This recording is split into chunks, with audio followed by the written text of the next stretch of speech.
राजगढ़ में एक राजा बड़ा ही समझदार था और चालाक भी। वो अपने हर महल को बड़े ही शौक से सुंदर बनवाया करता था। उसने राजगढ़ में बहुत सुंदर महल बनवाया था।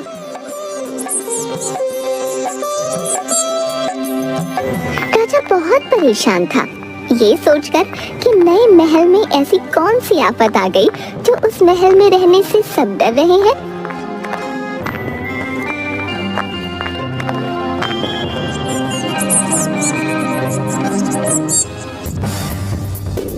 लाखों रुपए खर्च करके इतना सुंदर महल बनवाया, लेकिन वहां रह ना सका।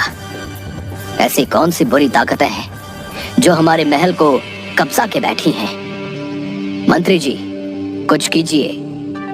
महाराज, आपके उस महल में इतनी बड़ी परेशानी की वजह वो भूत ही है। क्या कर सकते हैं मंत्री? इतना खर्चा करके ऑनलाइन उस महल का मैंने डिजाइन मंगवाया था। अब वैसे डिजाइन दोबारा नहीं बनवा सकता हूँ। अब तो वो इंटीरियर डिजाइनर भी अमेरिका शिफ्ट हो गया है। उन भूतों को भगाने के लिए बड़े बड़े पंडित आए, ज्योतिषी आए, बड़े बड़े बाबा वैरागी आए, मगर कोई उनको उस महल से न निकाल पाया। सबने विचार किया कि साधु और पंडित को बुलाया जाए।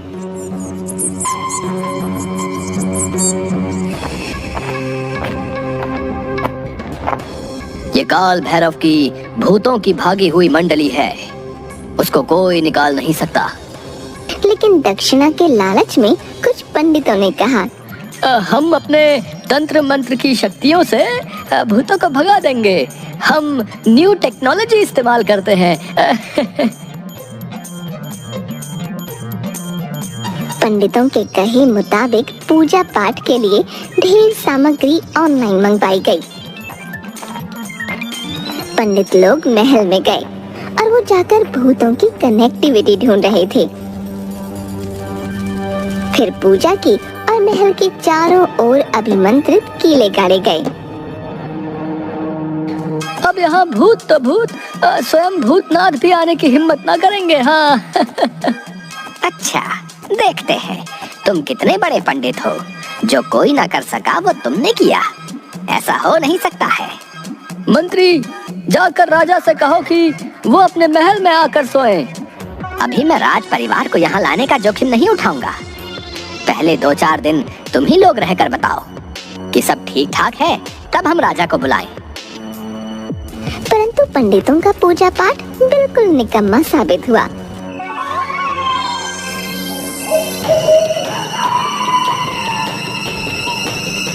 रात के वक्त जब भूतों में जोर आया तो उन्होंने इन पंडितों को भी उठा उठा कर फेंकना चालू कर दिया।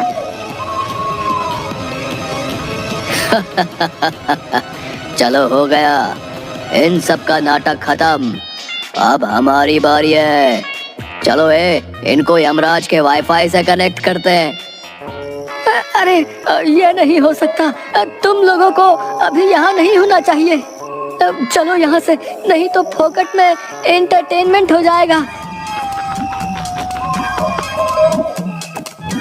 ये गया एक, दलदल में गिरा।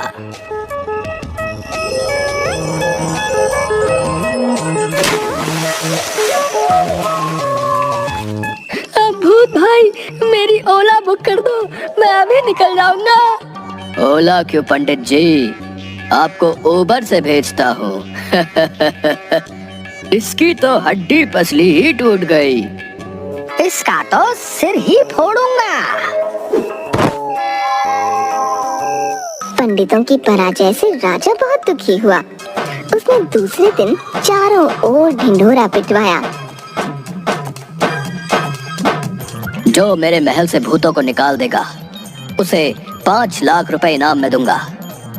इन रुपयों के लालच में इस बार बड़े बड़े मौलवी, मुल्ले, भगत सयाने आए, मगर उनकी भी भूतों ने बुरी दुर्गति कर डाली। वो भी भाग खड़े हुए।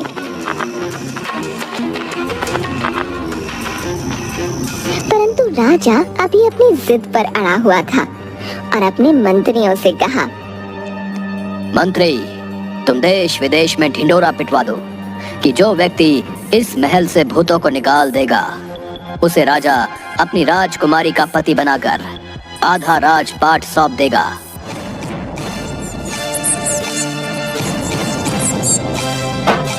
खलक खुदा का, मुल्क हिंदुस्तान का, हुक्म राजा बहादुर का। जो व्यक्ति महल से भूतों को निकाल देगा उसे राजा अपनी राजकुमारी का पति बनाकर आधा राजपाट सौंप देंगे। मगर कोई न आया। नगर में चारों तरफ खबर फैल गई। नगर के लोगों ने महल के आसपास तक जाना बंद कर दिया था। यहाँ तक कि महल के पास से जो भी गुजरता तो भूत उसको उल्टा वहीं लटका देते। नगर के लोगों ने सोच लिया था कि नगर को छोड़कर कहीं और रहने चले जाएंगे। नगर के पंचायत घर में सबको मेल करके बुलाया गया। देखो, आप सबको मैं कॉल करके नहीं बुला सकता था, इसलिए मेल करना पड़ा। ठीक है, इतना जरूरी में सबको बुलाने का क्या मतलब बनता है? काल भैरव के भूत। हाँ, काल भैरव के भूत ने बहुत ज्यादा तंग करके रखा है। काल भैरव के भूतों को कोई निकाल नहीं सकता। जिसको जान देनी हो वही जाए। इसीलिए मैं सबसे यहाँ से नगर को छोड़ने का सलाह देने के लिए बुलाया है। कई महीने बीत गए मगर उनको कोई नहीं निकाल पाया है। लेकिन बेचारा राजा बहुत उदास रहा है, मगर क्या कर सकता था। राजा ने एक शर्त के तौर पर अपनी बेटी को बलि चढ़ा दिया है। ऐसा कौन करता है? संयोग की बात है कि पंचायत में राजा के मुंशी का बेटा भी पहुंच गया और नगर में ऐसी बात सुन उसको भी अपनी बुद्धि का सही जगह इस्तेमाल करने का मौका मिल गया। मुंशी बेचारे मर गए। उनकी एक बुढ़ापे की औलाद थी और बूढ़ी विधवा पत्नी। बेचारे गरीबी के मार से दुखी होकर अपना जीवन जैसे तैसे काट रहे थे। लड़का नौकरी की तलाश में रोज राजा के दरबार में जाता और वहाँ से उसे कोई कामकाज न मिलता।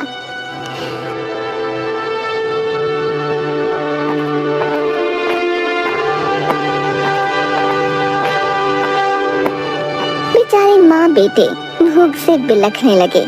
एक दिन बीता, 2 दिन बीते, ऐसे ही तीसरा दिन हुआ।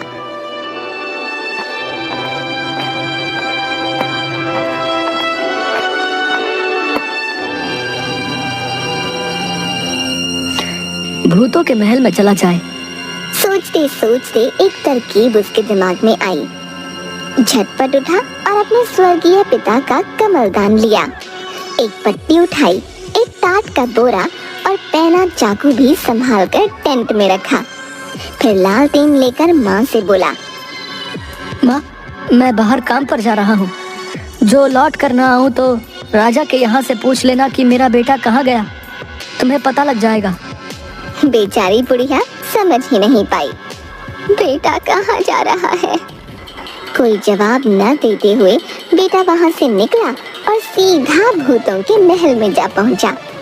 महल के बाहर शानदार फाटक था। वहाँ राजा के सिपाही पहरा दे रहे थे।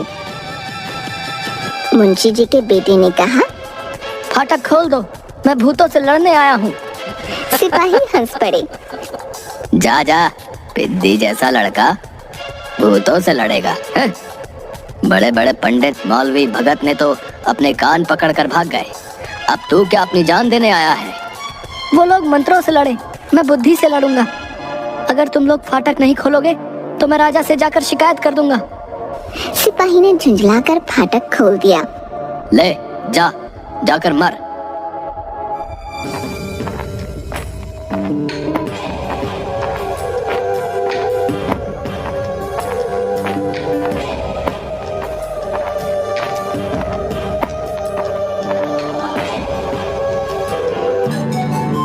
तालाब के किनारे एक बोगी बंधी थी।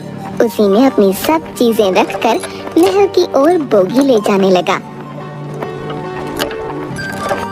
महल में भूत गांव गांव करते हुए बड़ा शोर मचा रहे थे। सुनकर वो लड़का डरा नहीं।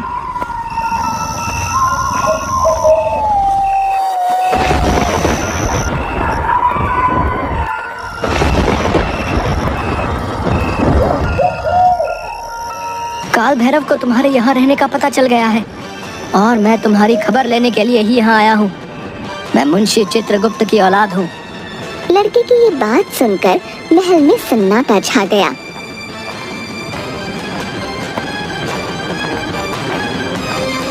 और ऊपर जाकर फिर जोर से बोला, मैं काल भैरव के हुक्म से आया हूँ। उनके जितने भूत भागे हैं वो सब मेरे सामने आए और अपना अपना नाम लिखवाएं। अगर नहीं लिखवाएंगे तो आधे पहर के भीतर वीरभद्र की टोली आकर भूतों को आसमान में ही जला डालेगी। भूतों में खलबली मच गई। सब एक दूसरे के चेहरे देखने लगे। मुंशी जी के बेटे ने फिर ललकारा, जो मेरे पास आकर अपना अपना नाम नहीं लिखवाएगा उसको सजा दी जाएगी। भूत बेचारे डरते कांपते आए। लड़का सबके नाम पूछने लगा।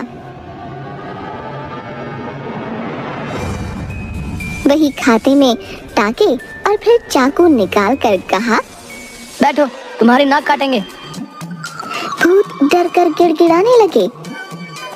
अब नहीं नहीं, तुम ऐसा ना करना। अगर नाक कट गई तो हम लोगों की इज्जत नहीं रहेगी। हम लोग ऐसे कैसे हम लोग जा पाएंगे? मुझसे कॉमेडी कर रहे हैं? मुझसे कॉमेडी कर रहे हैं? चित्रगुप्त को लाइव पता चल जाता है। आजकल इंटरनेट का जमाना है। काल भैरव की आज्ञा से तुम्हें सजा तो अवश्य ही दी जाएगी, चाहे नाक कटवा लो या फिर आग में जलो। हार कर भूतों का मुखिया बोला, अब आप हमारी नाक ही काट लें, मगर जीने दें। नाकें कटवाओ और राजा का राज्य छोड़कर 500 कोस दूर भाग जाओ, और अब लौट कर आए तो इन्हीं कटी हुई नाकों से हवन करके तुम्हें जलाया जाएगा। भूत बहुत डर गए थे, इसलिए आकर लड़के के बही खाते में अपना नाम लिखवाते और नाक कटवाते और भाग जाते।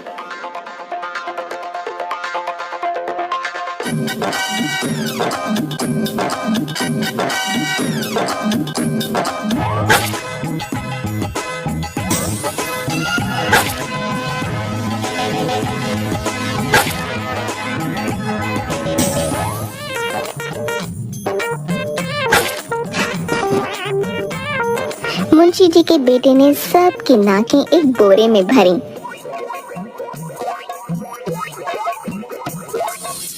और उसे सिल लिया और वहीं पर तकिया बनाकर उसी नाक के भरे बोरे पर सो गया। नाक कटे सभी भूत भाग गए और मुंशी जी का लड़का चैन से खर्राटे भरने लगा।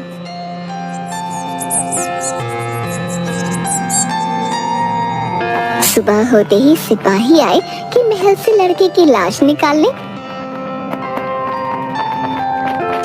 ये तो लगता है मर गया है। आया बड़ा भूत भगाने, लगता है खुद ही भूत बन गया है। चलो चलकर राजा को खबर करते हैं इसकी। पर लड़का तो नाकों के बोरे पर सोता हुआ खर्राटे भर रहा है।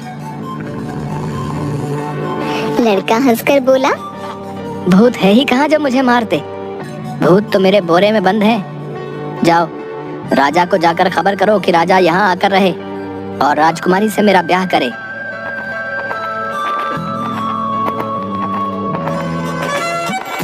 ऐसा ही हुआ। राजा ने राजकुमारी के साथ उस लड़के से विवाह कर दिया और कहा, इस नए महल में अब तुम ही रहो और राजपाट करो, मगर इतना जरूर बतला दो कि तुमने किस मंत्र से उन भूतों को भगाया है। मैं कायद का बेटा हूँ, बुद्धि से काम लेता हूँ, इसलिए बुद्धुओं से जीत गया। मेरे पास बस एक मंत्र था और वो था बुद्धि का मंत्र। राजा रानी बड़े खुश हुए और लड़के की माँ को भी महल में बुला लिया गया। जैसे उनके सुख के दिन लौट आए, वैसे राम करे सबके दिन आए।